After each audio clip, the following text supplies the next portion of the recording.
लोकशाहीच्या मंदिरात पहिलं पाऊल घेताना हीच जाणीव होते विनम्रतेपूर्वक की आपण लोकांसाठी काम करतो. देशसेवा ही सर्वात मोठी सर्वश्रेष्ठ सेवा असते.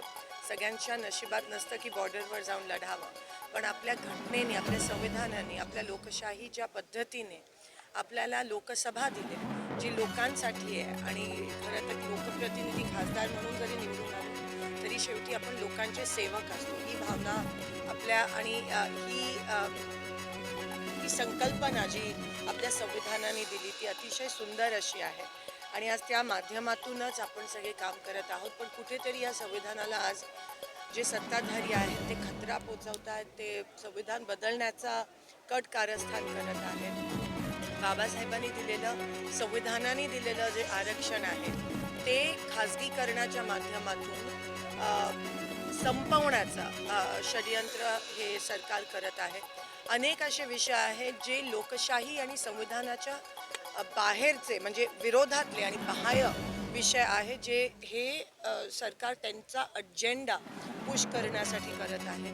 अशा वेळेस आपले महात्मा गांधी आणि अनेक असे ज्यांनी या देशासाठी लढा लढला आणि त्यांची जी विचारसरणी आहे, एक सेक्युलर विचारसरणी, एक सर्वधर्म समभावच्या चा पिंड आहे आपल्या देशात.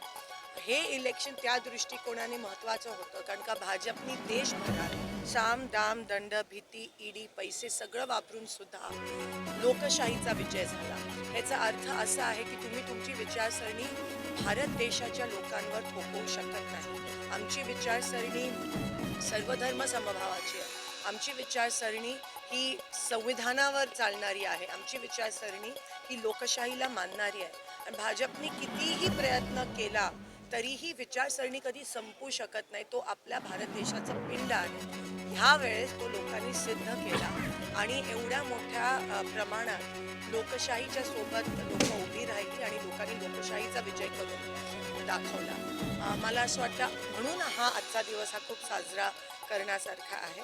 आणि आपण सगळे आज काँग्रेसी म्हणून आपण वचन घेत आहोत की ही लोकशाही आपण टिकवणार, हे संविधान आपण टिकवणार.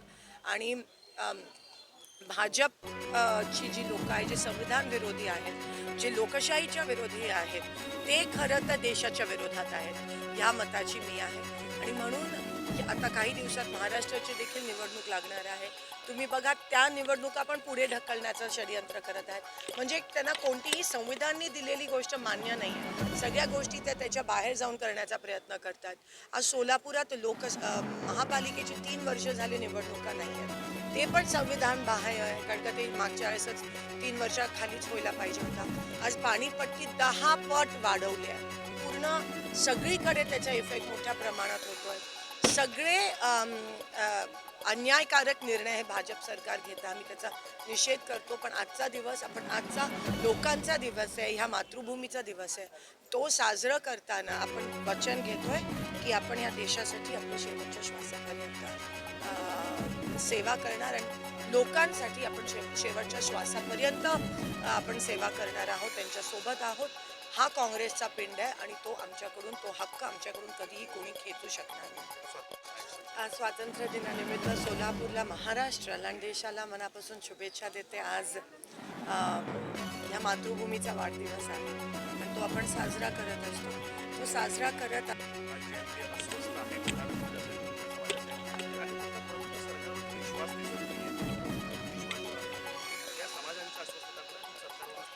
नाही, नक्कीच मी हा विषय लोकसभेत पण मांडला आणि महाराष्ट्रात एक तणाव मुद्दामून वाढवण्याचा आणि संतुलन बिघडवण्याचा प्रयत्न करते. राहुलजी गांधी खूप दिवसापासून आम्ही मागणी करतो की जाती जनगणना झाली पाहिजे. त्याशिवाय कोणतेही आरक्षण शक्य नाही आहे. महिला आरक्षणापासून देखील ते मराठा धनगर आरक्षणापर्यंत हे शक्य नाही आहे. मला माहीत नाही सरकार हे का करत नाही आहे. आणि म्हणून मुद्दाम ह्या देशाच्या वंचित लोकांना देशाच्या संपत्तीपासून दूर ठेवण्याचा कट कारस्थान भाजप करतो. मला पूर्ण खात्री आहे की भारत देशाच्या लोकांच्या योगदानामुळे भारत हे लवकरच सुपर पॉवर होणार आहे. पण ते देशाचं लोकांचं योगदान आहे आणि आपला थॉट प्रोसेस जो आहे तो सेक्युलर आहे. त्याच्यामुळे भारत पुढे जात आहे. पण ते केवळ एका माणसाचं श्रेय नाही आहे. ते अनेक वर्षापासून अनेक गव्हर्नमेंट्स, अनेक सत्ताधाऱ्यांचं जे श्रेय आहे त्याच्यामुळे. लाडकी बहीण योजनेचे पैसे जमा करायला सुरुवात केली आहे.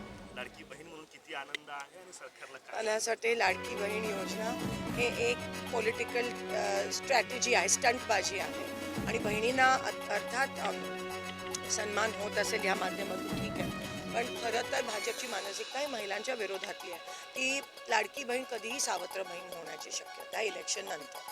पण ते म्हणतात की लाडकी बहीण योजना पैसे जे आहेत, त्यांचेच आमदार रवी नानासारखे आमदार असतील, साताऱ्याचे आमदार असतील, ते लोक म्हणतात की जर तुम्ही मतदान नाही केलं तर पैसे परत करतो. ह्याच्यावरूनच कळतं की त्यांची कोणत्या पद्धतीची मानसिकता आहे. लाडक्या बहिणी सोबत लाडका शेतकरी, लाडकी लाडका रोजगार, आपला काम करणारा कामगार असेल, असे अनेक लाडके आहेत. पण सगळ्यांच्या ही फक्त पब्लिसिटी स्टंट आहे आणि जे मध्य प्रदेश सरकारने केलं, पण आता लोक खूप हुशार झाले. लोकांना माहिती आहे की हे खेळ फक्त इलेक्शनपुरती असतात. एक स्थिर सरकार देणारं काँग्रेस महाविकास आघाडीच लवकर तुम्हाला महाराष्ट्रामध्ये सत्ता आलेली दिसते.